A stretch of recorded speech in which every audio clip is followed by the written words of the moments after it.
Shalom, shalom, shalom, bien-aimés, soyez bénis et que la grâce même du Seigneur demeure sur vous. C'est la servante de Dieu persévérante du ministère Cri des Sentinelles. Je viens encore en ce moment partager avec vous une exhortation, alléluia. Une exhortation, alléluia. Nous bénissons encore le Seigneur pour tout ce qu'il fait. Nous remettons encore ce moment entre les mains du Seigneur, ô Père. Que ton Saint-Esprit me prenne le contrôle, Seigneur. Que ta main puissante soit, ô Père, au contrôle de tout. Seigneur, nous te prions.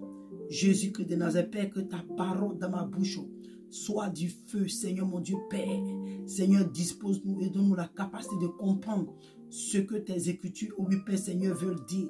Merci, Seigneur, Père, pour tout ce que tu fais en ce moment. Merci, Père, pour ton Saint-Esprit qui prend le contrôle. Merci, Jésus-Christ de Nazareth. Est-ce que toi-même tu diriges toutes choses? Merci, Père, est-ce que tu prends le contrôle? Que ma chair se fasse, que tout ce qui est charnel se fasse, que tout ce qui n'étonne pas à l'instant soit ôté, Seigneur. Que ton sang nous couvre. Merci, Père, pour ta présence. Que, Seigneur, que la gloire te revienne. Merci, Père, de ce que tu donnes gloire encore en ton nom. C'est en ton Saint-Nom, Jésus-Christ de Nazareth, que j'ai encore prié. Amen. Alléluia. Bien-aimé, comme je disais, je viens à cette heure-là, bien-aimé, pour partager, alléluia, cette exhortation avec vous, alléluia, dans le livre de Matthieu, 13, alléluia, à partir du verset 25. Mais pour mieux comprendre, on va lire à partir du verset 24. Il dit, il leur proposa une autre parabole. Et il dit, le royaume des cieux est semblable à un homme qui a semé une bonne sémence dans son champ. Même pendant que les gens dormaient, son ennemi vint, sema des livrets parmi le blé et s'en alla. Bien-aimé, nous voyons ici que la parole de Dieu nous dit que un homme, il dit que cette parabole est semblable. Il dit qu'il leur proposa une autre parabole. Le royaume des cieux est semblable à un homme qui a semé une bonne sémence. Bien-aimé, cet homme qui a semé la bonne sémence, c'est le Seigneur qui a semé sa bonne parole, sa parole en nous, sa sémence en nous. Bien-aimé, toi qui as accepté le Seigneur, toi qui as accepté Jésus comme Seigneur et Sauveur, sa parole t'a été prêchée, tu as accepté, tu t'es converti. Tu es un chrétien bouillant, tu es zélé pour le Seigneur. Mais la Bible nous dit que même pendant que les gens dormaient, bien-aimé, pendant que les gens dormaient, bien-aimé, peut être un moment de faiblesse, peut être un moment d'assoupissement, un moment de découragement. Parce que, bien-aimé, le diable, il cherche quelque chose. Il cherche une porte.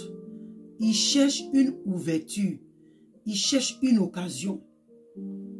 Et nous voyons ici que l'ennemi a eu une opportunité. La Bible dit que pendant que les gens dormaient, peut-être que si ces personnes-là étaient éveillées, peut-être que si ces personnes-là étaient encore éveillées, l'ennemi n'aurait pas eu la porte pour rentrer et venir s'aimer l'ivraie, bien-aimé.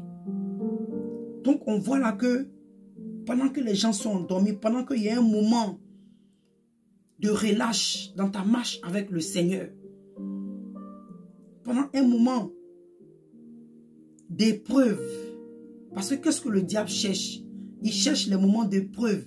Il cherche parce que lui-même, les épreuves là, ça peut venir de lui, comme le Seigneur peut amener les épreuves dans ta vie pour te former. Donc l'ennemi, il cherche toujours quelque chose, il cherche une porte, il cherche une occasion, il cherche une opportunité.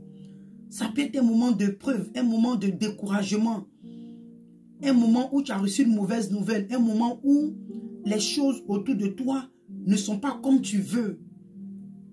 Bien-aimé, ça peut être une situation bizarre. Mais au lieu que nous prenons appui sur Dieu, nous laissons la situation prendre place. Et c'est en ce moment-là que l'ennemi vient pour s'aimer l'ivraie, bien-aimé. tu es affaibli spirituellement. Par exemple, il y a une mauvaise nouvelle. Ce n'est pas forcément la mort. Par exemple, tu attendais un projet qui n'a pas pris, qui n'a pas été accompli. Qui n'a pas marché comme tu aurais souhaité. Il y a le découragement qui va prendre la place en toi. L'ennemi viendra te parler. Ah, mais tu vois, il va commencer à te dire des choses négatives. Il va commencer à te faire comprendre comment est-ce que tu as perdu ton temps en marchant avec le Seigneur. Bien aimé, il ne va pas venir te dire que, oh, mon Satan, non. Il va te faire comprendre comment est-ce que le temps que tu as pris dans la prière, les temps que tu as pu aller à l'église, les temps que tu as pu mettre la parole de Dieu, ces temps-là pouvaient être une occasion pour toi de mieux te concentrer sur ton business. Et si tu t'es concentré, ça n'allait pas échouer. Vous voyez? Sinon, ce n'est pas quelqu'un qui te dit, oh, tu sais, mon Satan, si tu viens avec mon Satan, non. Le diable, dans les épreuves, dans tes situations que tu traverses, il va prendre cette opportunité-là, te faire comprendre des choses, pour t'emmener à regretter. Et quand l'ouverture est faite, quand tu commences à accepter les paroles de découragement qu'il te donne, c'est maintenant, il va commencer à s'aimer la tiédeur. Il va commencer à s'aimer le refroidissement. Il va commencer à s'aimer l'assouplissement. Tu ne vas même plus prendre plaisir dans les choses de Dieu. Tu vas commencer à laisser le découragement. Tu vas commencer maintenant à te dire, oh, au lieu de perdre ton temps à l'église, parce que depuis longtemps même tu as donné ta vie à Dieu, tu ne vois pas comment est-ce que les choses sont en train de marcher, rien ne marche, c'est toujours l'échec. C'est que le diable va commencer à amplifier les choses autour de toi, par les raisonnements qu'il va te donner. Bien-aimé, la Bible dit que pendant que les gens dormaient, bien-aimé, pendant que ton moment de sommeil peut être ton moment de péché, bien-aimé. Tu vis dans le péché, c'est une opportunité pour l'ennemi de rentrer et de s'aimer d'autres péchés, bien-aimé. On a vu avec le roi David, quand le roi David comment on appelle ça, a tué l'Uri, quand d'abord il a couché avec la femme de l'Uri et qu'elle est tombée enceinte, pour couvrir cette grossesse, il a voulu que d'abord l'Uri couche avec sa femme. L'Uri n'a pas accepté. Il a tué l'Uri maintenant pour couvrir le meurtre. Bien aimé, David est rentré de péché en péché. Souvent l'ennemi, c'est comme ça qu'il nous fait. C'est comme ça qu'il nous fait, bien aimé. Donc je te pose la question, bien aimé. Dans quelle position te trouves-tu? Dans quelle position te trouves-tu? Est-ce que tu es dans ton temps de dormir? Est-ce que tu es endormi en ce moment? Est-ce que tu es endormi? Est-ce que tu as encore toujours le même zèle? Est-ce que le premier amour de Dieu est encore en toi? Bien-aimé, depuis moi, le Seigneur m'a fait comprendre, alléluia, que beaucoup de chrétiens, nous n'arrivons plus à pratiquer le fruit de l'Esprit Saint. Bien-aimé, nous n'arrivons plus à pratiquer le fruit. Nous n'arrivons plus à pratiquer le fruit. Je vais lire ça pour vous. Là, tu sauras qu'est-ce qui est esprit, le fruit de l'Esprit Saint. Et bien aimé, ce sont les attaques. Les attaques des derniers temps. Parce que le diable sait qu'il n'a plus assez de temps. Donc, qu'est-ce que l'ennemi va faire? Il va venir s'aimer l'ivraie, bien aimé. Dans le livre de Galates 5, à partir du verset 22.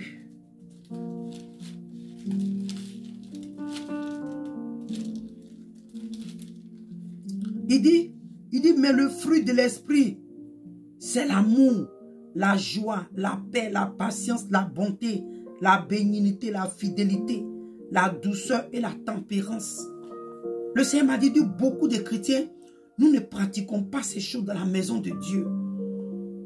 Oui, parce que beaucoup de chrétiens sont dans un temps de sommeil. Beaucoup de chrétiens, nous sommes dans un temps de sommeil. Nous avons perdu le désir de la parole de Dieu, l'envie de prier, l'envie de méditer, l'envie même de nous rapprocher. Bien aimés, nous sommes arrivés à un temps où la vie de prière, la vie de jeûne, la vie de consécration. Alléluia. Méditer la parole de Dieu est devenu un fardeau pour beaucoup de chrétiens. On trouve que ça c'est du trop. On trouve que c'est du trop. Donc aujourd'hui nous nous rapprochons plus.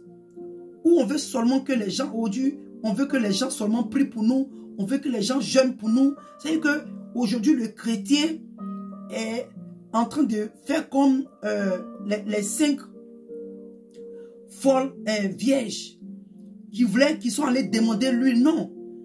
Toi et moi, chacun, nous devons produire nos œuvres.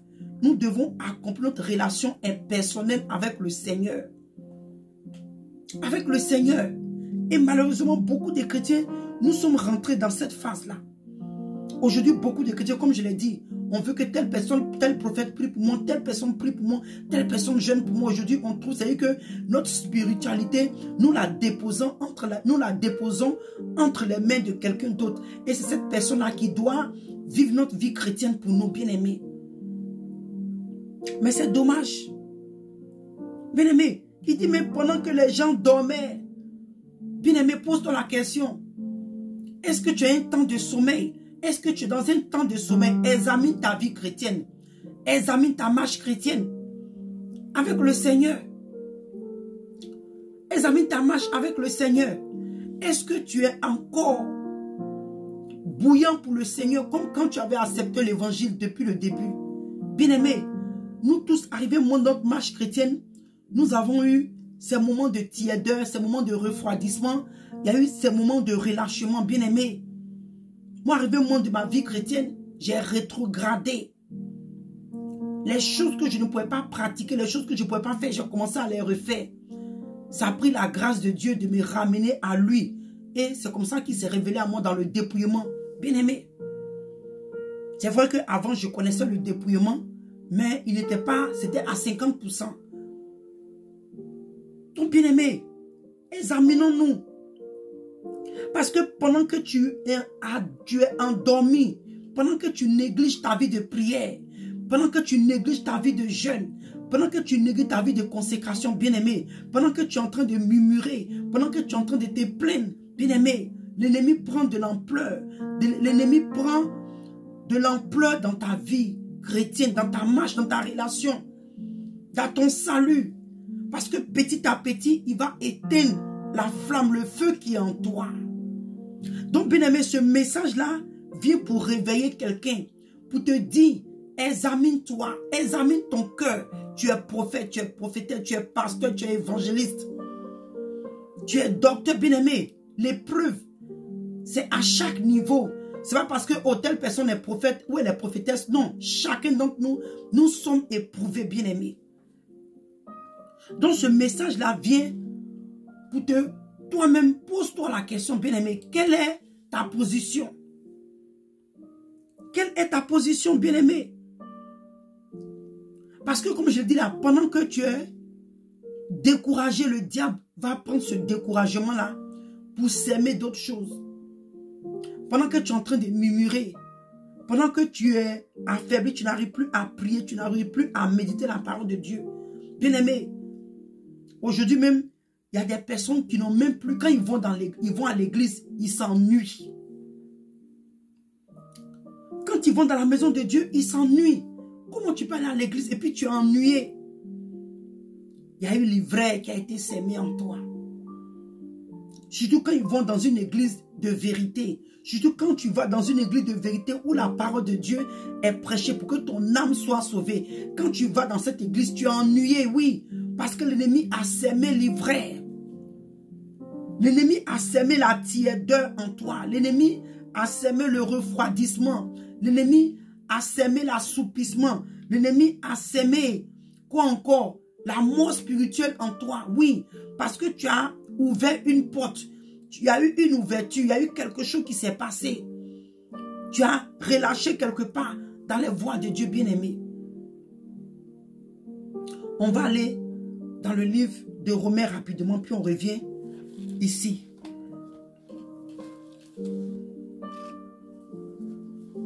Il dit, cela importe, pardon, dans le livre de Romains 13, à partir du verset 11.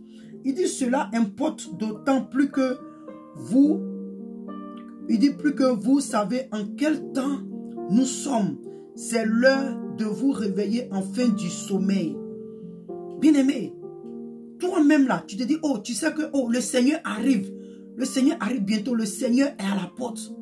Mais tu vois, il y a une lourdeur, il y a quelque chose en toi. Ça fait que ta marche chrétienne, tu es devenu nonchalant. Ta vie de prière a pris un coup, bien-aimé. Ta vie de prière a pris un coup. Ta relation avec le Seigneur, bien-aimé. Nous tous, à chaque niveau, nous sommes éprouvés. Nous sommes éprouvés.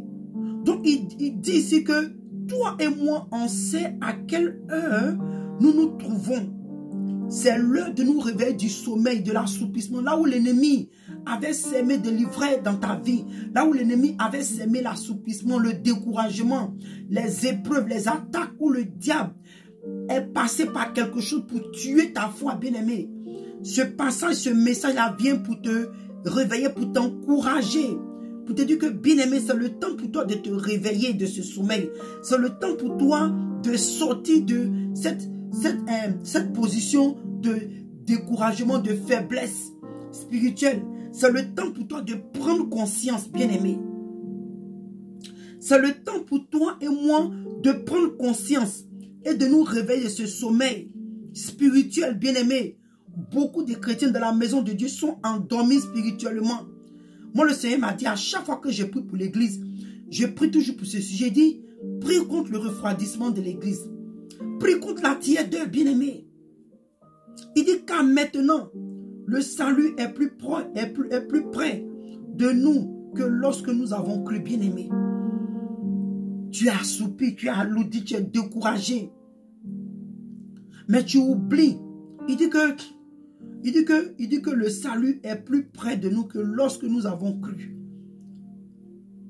Et on voit comment est-ce que l'apôtre Paul, c'est que j'ai compris aussi dans ce passage-là, était que comment est-ce que l'apôtre Paul était tellement impatient, il s'est préparé, il avait ce zèle, ce feu en lui, donc il encourageait les disciples. Pourtant le Seigneur, alléluia, avait été moi, on peut dire, je me pose la question, combien d'années, même s'il y a, disons, 20 ans, hein, bien aimé, même si on disait qu'il y a 15 ans ou 10 ans, mais regarde comment est-ce que l'apôtre Paul était en train de parler. Bien aimé, était en train de parler, si comme le Seigneur était sur le point d'arriver. Donc il était en train de leur dire, oh, travaillons sur notre salut, lavons nos robes, gardons nos vêtements blancs, gardons nos robes blanches, purifions-nous, sanctifions-nous, travaillons sur notre salut, soyons éveillés, soyons encouragés. Soyons encouragés, ayons le désir, alléluia, de servir, de suivre le Seigneur. En fait, je suis en train de paraphraser, c'est comme c'est ce que Paul est en train de dire. Parce que le Seigneur peut venir d'un moment à l'autre. Le Seigneur peut venir nous chercher, peut venir nous surprendre, bien aimé, d'un moment à l'autre. Parce que la parole de Dieu, Paul savait que la parole de Dieu dit, alléluia, que le maître viendra, c'est-à-dire que l'enlèvement de l'église, le Seigneur viendra l'heure à laquelle où toi et moi, on ne s'y attend. On ne s'y attend pas. C'est-à-dire que où toi et moi, on ne pense même pas.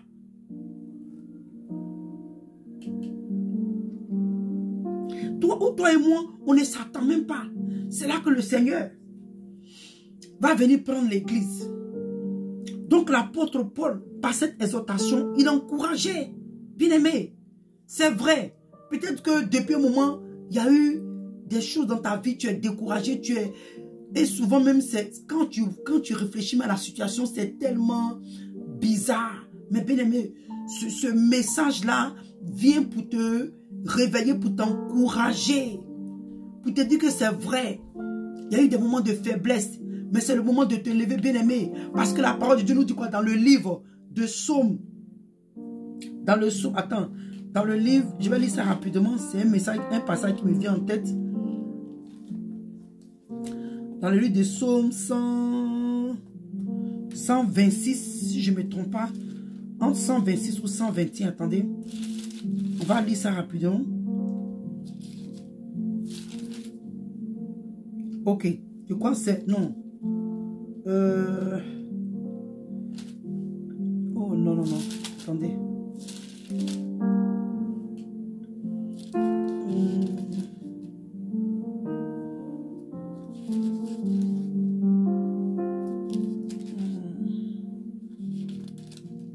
Oh pardon, attendez, c'est 107. Excusez-moi, dans le livre de Psaume 107. Le livre de Psaume 107, excusez-moi. Il dit que, à partir du verset 20, il dit, il envoya. Ok, on va peut-être lire un peu à partir du verset 17. Il dit que les insensés, par leur conduite coupable et par leur iniquité, s'étaient rendus malheureux. Leurs âmes avaient en horreur toute nourriture et ils touchaient aux portes de la mort. Dans leur détresse, ils criaient à l'Éternel et il les délivra de leurs angoisses. Bien aimé, comme j'ai dit, le moment où tu es épuisé, il y a eu un moment où l'ennemi est venu s'aimer livré. Crie à Dieu, crie à Dieu. Bien aimé, il n'y a pas de potion magique. En fait, je prends ce passage pour te dire que il n'y a pas de potion magique. Tout ce qui peut t'aider, toi et moi, c'est la prière et la parole de Dieu. Il dit que, verset 20, il dit, il envoya sa parole et les guérit. Il les fit échapper de la fosse.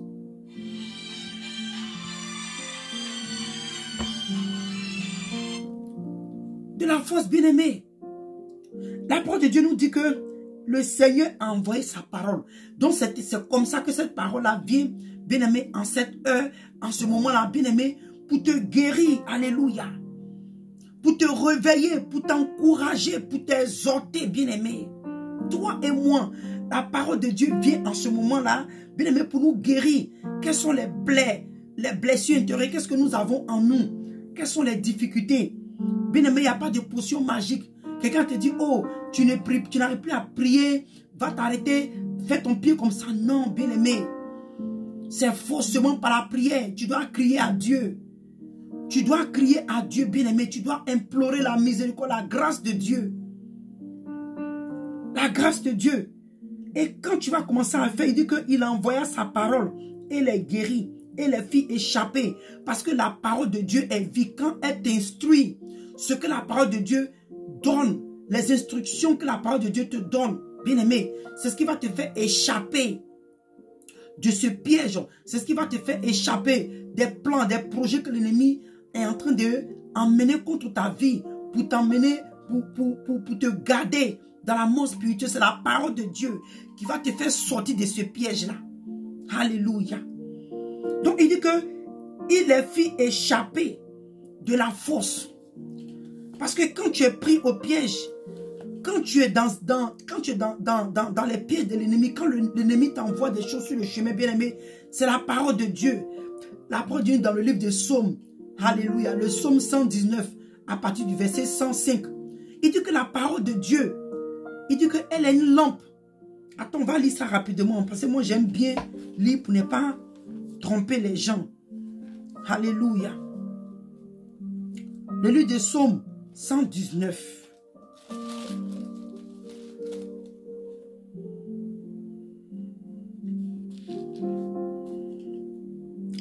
Psaume 119 à partir du verset 5. Il dit ta parole est une lampe à mes pieds et une lumière sur mon sentier. Ça veut dire que la parole de Dieu là, allez le bien-aimé, elle est une lampe. La parole est une lampe et c'est ce qui est dans la parole là qui nous éclaire. Alléluia. L'écriture, c'est qui est le réma, la révélation, si on peut dire. Elle nous éclaire. Alléluia. La révélation de la parole nous éclaire. Elle est une lumière sur notre sentier, bien-aimé. Donc la parole de Dieu, bien-aimé, toi et moi, vient dans notre vie pour nous faire échapper. Alléluia. Elle vient d'abord pour nous guérir. La parole de Dieu vient pour nous guérir. Et elle nous fait échapper aux forces, les pièges. Hein, le mensonge que le diable nous a fait croire et qui nous a emmenés au découragement, qui nous a emmenés à la mort spirituelle. Quand la parole de Dieu vient, elle nous réveille, elle nous restaure, elle nous renouvelle, bien-aimés. C'est ce que la parole de Dieu te fait, toi et moi. Donc c'est important. Bien-aimé, tu n'arrives plus à lire, tu peux mettre les audios, la Bible en audio. Fais quelque chose, bien-aimé. Il n'y a pas de potion magique. Tu n'arrives plus à prier. Il y a des prières, bien-aimé, en ligne. Prie avec la personne. Prie, bien-aimé. Fais quelque chose, bien-aimé. Ne t'assois pas là pour dire non que on va te faire boire quelque chose. Non. Non, c'est la parole de Dieu. Parce que quand tu es en train d'écouter la prière, quand tu es en train de prier avec la personne, les paroles, les déclarations que la personne va donner, va dire, tu vas te rappeler pour dire, oh, donc c'est ça mon problème. Ok, donc tu vas donner le courage de prier. Quand tu es en train d'écouter la Bible, quand tu vas mettre la lecture biblique, tu es en train d'écouter ce que la parole de Dieu va dire, ça va te toucher, tu vas dire, oh, donc c'est ça qui cause ma situation, ça qui cause mon problème, ça qui cause mon assoupissement. Bien aimé, c'est comme ça que la parole de Dieu fait. Donc quand l'ennemi vient et puis lui il serve l'ivraie là, pour nous endormir, bien aimé, la parole de Dieu vient pour nous guérir, parce que les plaies, les déchets, les sémences, la négativité, la mort que le diable vient s'aimer en nous, bien-aimés, pendant les moments de faiblesse spirituelle. La parole de Dieu vient, elle nous guérit. Elle nous fait échapper au piège de l'ennemi, bien-aimé. Parce que quand tu ne médites pas la parole de Dieu, quand tu ne gardes pas la parole de Dieu en toi, quand le diable vient qui te donne des messages bizarres, tu vas croire. Tu vas croire. Oh, ces paroles qu'il te donne, c'est pour t'emmener à la mort. Mais la Bible dit que quand la parole de Dieu vient là, c'est pour te faire échapper à la mort. C'est pour te faire échapper au piège de l'ennemi bien-aimé. Donc comme je dis, je viens à travers cette exhortation pour encourager quelqu'un bien-aimé.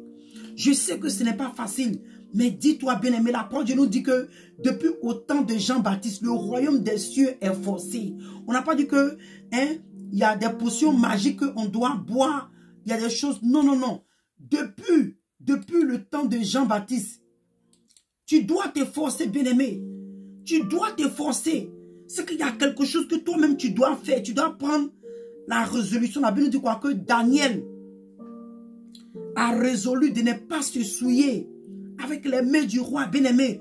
Tu regardes ta solution, tu regardes ta vie, tu sais que si tu meurs dans cette situation, c'est l'enfer. Bien-aimé, tu sais que si tu meurs dans ce péché, c'est l'enfer. C'est pourquoi, bien-aimé, toi et moi, je prie que toi et moi, on n'est pas une conscience morte. Je dis que un danger pour un chrétien, si ta conscience est morte, tu es en danger. Tu es en danger. Bien-aimé, malgré tout ce que le diable va nous faire, crions à Dieu pour ne pas que nous ayons une conscience morte. Parce que quand ta conscience est morte, bien-aimé, même quand tu es endormi, tu es mort spirituellement, tu es en train de courir le danger, tu es en train de te rapprocher de l'enfer. Ton cœur, ça ne te dit rien. Puisque ta conscience est morte. Puisque ta conscience est morte. Mais toi et moi, bien-aimé, la parole de Dieu dit quoi? Comme je le disais, depuis le temps de Jean-Baptiste, depuis au temps de Jean-Baptiste, le royaume des cieux est forcé.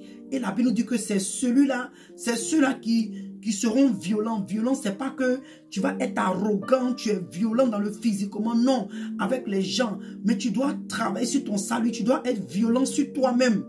Quelque part, la Bible dit quoi? Que de ne pas donner à la chair ses convoitises, de ne pas donner à la chair ses désirs impurs. À la chair ses désirs, bien-aimé. C'est une manière pour toi. L'apôtre Paul dit que, il travaille à son salut et il tient son corps assujetti à la volonté de Dieu. Il dit qu'il traite son corps durement, bien-aimé. Souviens-toi, ton premier amour, comment est-ce que tu traitais ton corps durement pour ne pas quitter la présence de Dieu. Quand même le diable envoyait le péché sur ton chemin, tu traitais tellement ton corps durement, tu traitais tes désirs durement, tu refusais à la chair ses convoitises. Donc il dit, je traite mon corps durement, bien-aimé, parce que ce corps adamique, cette enveloppe-là, nous attire facilement vers le péché. Bien-aimé, ce n'est pas facile. Je suis en train de parler, je sais de quoi je parle. Bien-aimé, j'ai expérimenté. et ça a marché, crie à Dieu. Va en prière et en jeûne. Même si le premier jour tu n'as pas pu bien jeûner, continue bien-aimé. Mais ne t'assois pas parce que personne ne le fera pour toi. Personne ne le fera pour toi. Paul dit, je traite mon corps durement et je le tiens assujetti à la volonté de Dieu. Bien-aimé, à la volonté de Dieu. C'est pourquoi toi et moi, quelque part, la parole de Dieu pouvait nous dire dans le livre de Romains, dans le livre de Matthieu 7, le livre de Matthieu 7, à partir du verset 13 à 14, il dit que la voie large, c'est un chemin que beaucoup de personnes y passent par là parce que tout est facile. La chrétienté où on te dit, oh, ce n'est pas grave, tu peux vivre dans le péché, ce n'est pas un problème. Mais il dit que le chemin qui est étroit et resserré là, il dit peu trop ce chemin. Parce que c'est un chemin où tu dois traiter ton corps durement. Tu dois refuser à la chair ses désirs, ses convoitises. C'est un chemin où ta personnalité ne compte pas, où ton moi ne compte pas, quel que soit ce que les gens te feront, quel que soit ce qui va se passer dans ta vie. Bien-aimé, où le chemin est étroit et resserré, c'est un chemin où ton moi doit mourir. Ton moi doit mourir. Donc, bien-aimé, ce message, comme je l'ai dit, il vient pour réveiller quelqu'un, il vient pour encourager quelqu'un. Car les temps que nous courons, bien-aimés, ces temps-là sont mauvais. Ces temps-là sont mauvais. Ce n'est pas le moment de relâcher. Je sais que ce n'est pas facile. Nous tous, nous sommes accablés d'une manière ou d'une autre. Mais bien aimé, nous devons faire recours à la parole de Dieu et à la prière. Le Seigneur dit, au temps de la détresse, invoque-moi, je vais te répondre, bien aimé. Tu es dans la détresse, tu es submergé, tu es stressé, tu es dans la détresse. Crie à Dieu. Je le répète encore, il n'y a pas de potion magique. Ce n'est pas huile d'onction que tu vas boire. Il n'y a pas de potion magique, il n'y a pas une eau que tu dois boire. Bien-aimé, la solution est que je t'encourage à faire recours à Dieu dans la prière, dans la repentance et dans le jeûne. Et dans le jeûne. Et le Seigneur va venir te délivrer. Parce que l'ennemi, quand il vient pour s'aimer, bien-aimé, la Bible dit quoi? Qui? Le voleur là, il vient pour quoi? Détruire, égorger, tuer, bien-aimé. Il vient pour voler, pour égorger et détruire, bien-aimé. Donc, l'ennemi, quand il vient comme ça, quand l'ennemi vient s'aimer les choses dans notre vie, ce n'est pas pour la plaisanterie, ce n'est pas pour un game. Il vient fortement, il vient pour détruire quelqu'un, il vient pour détruire les familles, il vient pour détruire les vies. Il vient pour attaquer ton salut, il ne veut pas que tu sois sauvé, bien-aimé. Donc, qu'est-ce que nous devons faire?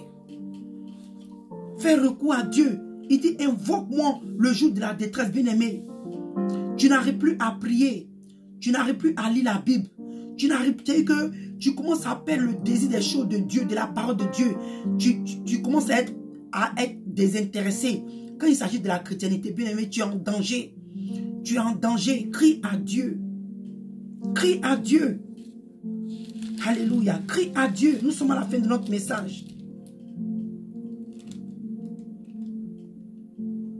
Le Seigneur nous dit, il dit dans le livre de Luc 21, à partir du verset 34, il dit, prenez garde à vous-même, de crainte que vos cœurs ne s'apaisantissent par l'excès du manger et du boire. Bien-aimé, la nourriture peut être un moment de sommeil. Bien-aimé, un chrétien, tu manges. Arrivé au moment où tu n'arrives plus à jeûner. Tu deviens lourd. Tu deviens lourd sur toi-même. Tu n'arrives plus à prier. Bien-aimé, je suis passé par là. C'est pourquoi je peux attester ces choses. Et Dieu m'a délivré. C'est pourquoi je parle avec assurance. Je parle parce que c'est des choses que j'ai expérimentées. Et quand j'ai crié à Dieu, quand j'ai demandé au Seigneur de me donner, de changer mon alimentation, ma manière de manger, ma manière de faire les choses, bien aimé, ça m'a aidé. Je n'ai pas honte, je n'ai pas peur de le dire. J'étais quelqu'un qui mangeait beaucoup. Je mangeais matin, midi, soir, bien aimé. Je mangeais beaucoup. J'aimais beaucoup la nourriture. Je suis quelqu'un, quand je prépare dans ma sauce, en tout cas, c'est la chair de l'homme que tu n'as pas trouvé. Sinon, toutes les viandes, crabes, escargots, tripes, tout ce que tu peux imaginer dans la sauce. Je me rappelle qu'on était en Géorgie. Il y avait un camarade de mon mari. Il n'est plus maintenant. Donc, je peux faire tel nom. Il dit, ah, quand tu vas chez Madame Tan, en tout cas, il dit, non, mon mari, quand tu vas chez elle, en tout cas, quand tu manges, toi-même là, tu sais que tu as mangé quelque chose. C'est femme bêtée qui a préparé, bien aimé. Et c'est des choses, depuis longtemps, je le faisais. Mais arrivé un moment, j'ai compris que à cause de la nourriture, je n'arrive pas à jeûner comme je veux. À cause de la nourriture, je n'arrive pas à prier. Je suis lourd sur moi-même, bien aimé. C'est des choses que j'ai expérimentées. Mais quand j'ai commencé à changer mon alimentation, bien aimé, il y a des moments, je peux faire pendant 1 mois, 2 mois, je mange seulement le smoothie, c'est-à-dire que les fruits écrasés comme la bouillie, si on peut dire. Je peux prendre 1 mois, 2 mois. C'est ça seulement que je mange. En fait, je bois. Parce que je fais ça comme du liquide. Et puis, je bois. Donc, ça fait que tu n'es pas trop lourd sur toi. Tu peux faire tes moments de jeûne. Tu peux prier, bien aimé. Quand l'ennemi nous emmène des choses, nous aussi on doit chercher des stratégies pour contrecarrer ce qu'il emmène contre nous. Donc le Seigneur dit que, bien aimé, on n'a qu'à faire attention. Passer par la nourriture, par la boisson. Il dit que par l'excès du manger, du bois et les soucis de la vie, bien aimé. Ah, comme je viens de parler. Les épreuves, le diable va t'amener des soucis, il dit des situations bizarres pour te tuer spirituellement. Il va commencer quelque chose, puis maintenant après il vient pour s'aimer la mort spirituelle. Parce que le but que le diable veut atteindre, c'est de te tuer spirituellement, bien aimé. Quand tu meurs spirituellement, ta conscience est morte. Tu n'es plus alerté. Tu n'es plus conscient du danger que tu cours, bien aimé. Aujourd'hui, le diable a amené beaucoup de chrétiens à être, comment je peux dire, ils ont la conscience morte quand il s'agit de l'enfer ou de l'enlèvement de l'église. De l'enfer et de l'enlèvement de l'église. Il y a des gens qui vont à l'église, ils oublient qu'il y a l'enlèvement qui arrive. Ils oublient qu'il y a l'enfer qui est là. Oui, c'est ce que le diable fait. Parce que si toi et moi, nous sommes conscientes qu'il y a l'enlèvement, la mort peut nous prendre d'un moment à l'autre. Il y a l'enfer et il y a le paradis. Toi et moi, nous sommes conscients, nous savons comment nous marchons. Et quand toi et moi, nous sommes rapprochés à Dieu, j'ai dit à quelqu'un une fois que il ne faudrait pas que toi et moi, notre refus d'aller en enfer, ce n'est pas parce que nous avons peur de l'enfer. Non, il ne faudrait pas que ça soit le but. Mais il faut que tu aies ce désir, cet amour-là de voir le Seigneur, bien aimé. C'est des prières que moi j'ai fait à Dieu. Parce que je ne veux pas que je vais aller au paradis parce que j'ai peur de l'enfer. Non. J'aime mon Dieu.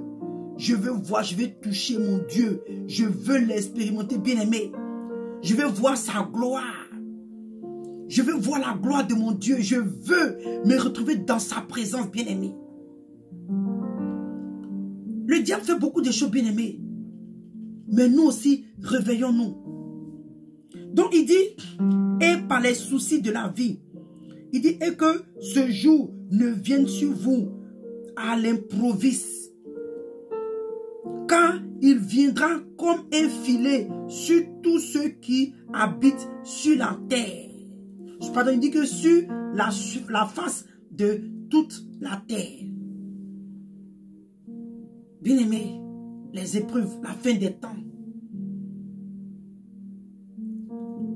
Mais ce que je vais faire comprendre à quelqu'un ici, bien aimé, prends garde. Quelle que soit la situation, prends garde. Prenons garde, bien aimé, ce n'est pas facile. J'encourage quelqu'un. Je t'encourage. Je sais que ce n'est pas facile. Moi-même, je te parle parce que, bien aimé, c'est des choses que j'ai expérimentées. C'est des choses que j'ai vécues. Mais j'ai vu que par la prière, j'ai vu que quand je suis allé pleurer devant le Seigneur, j'ai demandé à Dieu, Seigneur, tue en moi l'amour de la nourriture.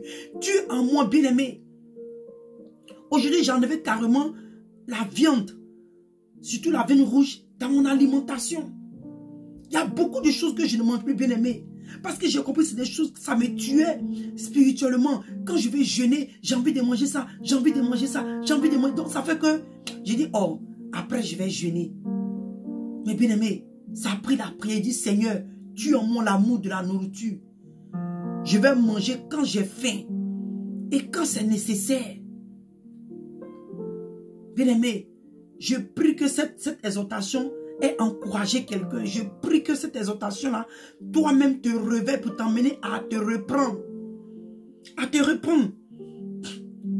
Parce que faudrait pas que l'enlèvement, faudrait pas que la mort, faudrait pas que l'enlèvement et la mort te surprennent. Parce qu'il dit que, et que ce jour ne vienne à vous, à l'improviste, bien-aimé, et que ton enlèvement ne vienne à l'improviste, bien-aimé. Quand on parle de l'enlèvement du Seigneur de l'Église, toi, ton enlèvement peut être la mort, bien-aimé. Il y a des gens qui sont déjà morts, qui ne sont pas là le jour de l'enlèvement, bien-aimé. Ou même ça peut être le jour de l'enlèvement. Est-ce que tu es prête? Non. Est-ce que tu es prêt? Non. À cause des soucis, à cause de la vie, à cause de la bonne vie. Aujourd'hui, il y a des gens qui n'ont... C'est que tout le temps, c'est la restauration, la nourriture, c'est que la belle vie, les choses. La Bible dit quoi? Que au temps de Noé, comment on appelle ça? Comment on appelle ça même?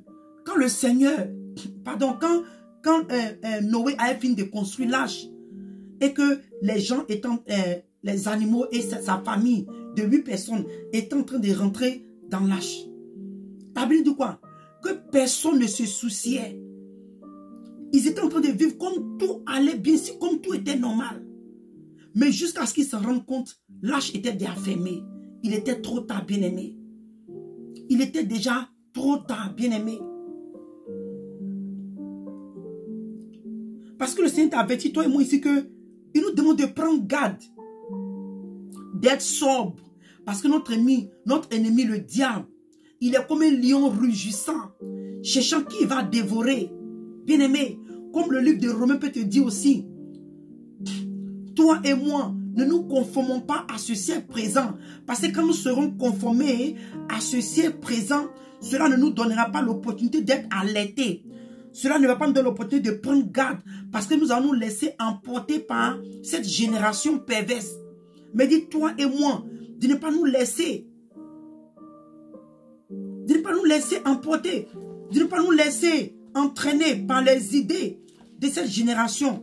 La mode, les désirs, les projets, les plans, leurs activités. Il dit non. Il dit ne vous conformez pas à ce siècle présent parce que ce siècle présent n'est pas en train de se préparer pour l'enlèvement. Ce siècle présent n'est pas en train de se préparer pour l'arrivée du Seigneur. Ce siècle présent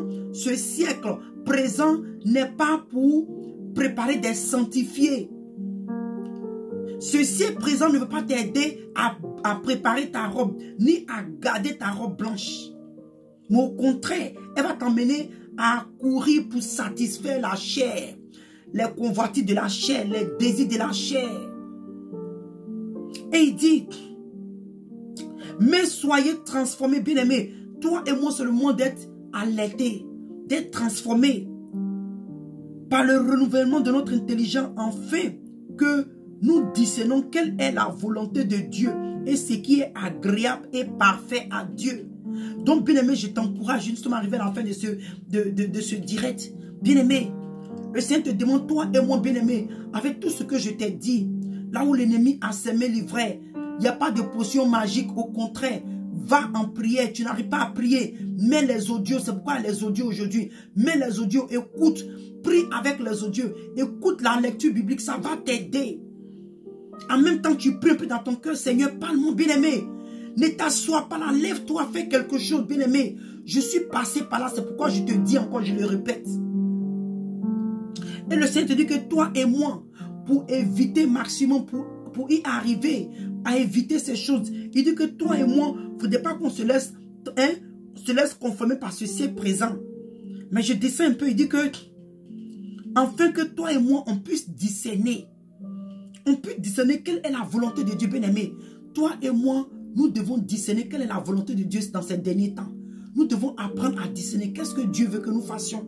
Est-ce que la vie que je mène, ma manière de répondre quand les gens m'offensent, les difficultés que j'ai, ma manière de répliquer, ma manière de réagir, est-ce que c'est ce que le Seigneur veut? Est-ce que c'est agréable? Est-ce que c'était le Seigneur? Bien-aimé, le Seigneur veut que toi et moi, on s'examine pour voir nos décisions, notre manière de faire, notre manière d'agir, notre manière de vivre. Est-ce que c'est agréable à Dieu? Alléluia. Alléluia. Mais il veut que toi et moi, on puisse discerner. Alléluia. Pour voir quelle est la volonté, qu'est-ce qui est agréable et parfait aux yeux de Dieu. Donc, bien-aimé, toi et moi, c'est le discernement. Nous devons demander à Dieu de nous donner des discerner. Le discernement, bien-aimé. Donc, que le Seigneur Jésus vous bénisse, bien-aimé. Nous sommes arrivés à la fin de ce direct. Que le Seigneur te bénisse, bien-aimé. Prends courage, ma soeur. Prends courage, mon frère. Prends courage, serviteur et servant de Dieu. Prenez courage. Prenons courage. C'est la fin des temps. Nous sommes à la fin des temps. Nous sommes à la fin de beaucoup de choses. L'ennemi travaille dur pour éliminer beaucoup de chrétiens à la fin de ces temps, bien-aimés. Mais soyons alertés, soyons éveillés, crions à Dieu. Et il va nous répondre, il va nous délivrer. Car il dit que c'est lui qui délivre, bien-aimé. C'est lui qui va nous délivrer. C'est lui qui va nous délivrer, c'est lui qui nous arrache entre les mains de nos ennemis. Et il va combattre. La Bible dit que toi et moi, nous allons faire les exploits. Alléluia. Et Dieu l'Éternel va écraser nos ennemis bien-aimés. Mais si toi et moi, nous ne nous rapprochons pas de Dieu, comment est-ce qu'il peut écraser nos ennemis? Parce qu'au fur et à mesure que nous nous éloignons de Dieu, nous nous rapprochons des ténèbres. Donc revenons à Christ. Bien-aimés, je prie que ce message t'ait encouragé. Je prie que ce message t'ait donné le désir de sortir de cette position de mort spirituelle. Cette position d'assoupissement, de lourdeur, cette position où tu n'arrives plus à lire ta Bible. Je prie que ce message t'ait encouragé, ma soeur, t'ait encouragé, mon frère. Sois béni, soyez bénis et que la grâce de Dieu demeure sur nous tous. Que vraiment le Seigneur nous aide à la fin de ces temps. Car l'enfer est réel et le paradis est réel, bien-aimé. Toi et moi, faisons le bon choix comme Marie l'a fait. Alléluia. Comme Marie l'a fait. Marie et sa sœur Marthe. Marie a choisi la bonne part. Marie était occupée à Marthe était occupée à autre chose. Mais Marie a fait le bon choix. Bien-aimé, toi et moi, soyons des maris et choisissons la bonne part, qui est être au pied du Maître, être au pied du Seigneur, être dans la présence de Dieu, demeurer dans la présence de Dieu. Que le Seigneur vous bénisse. Et shalom. Shalom.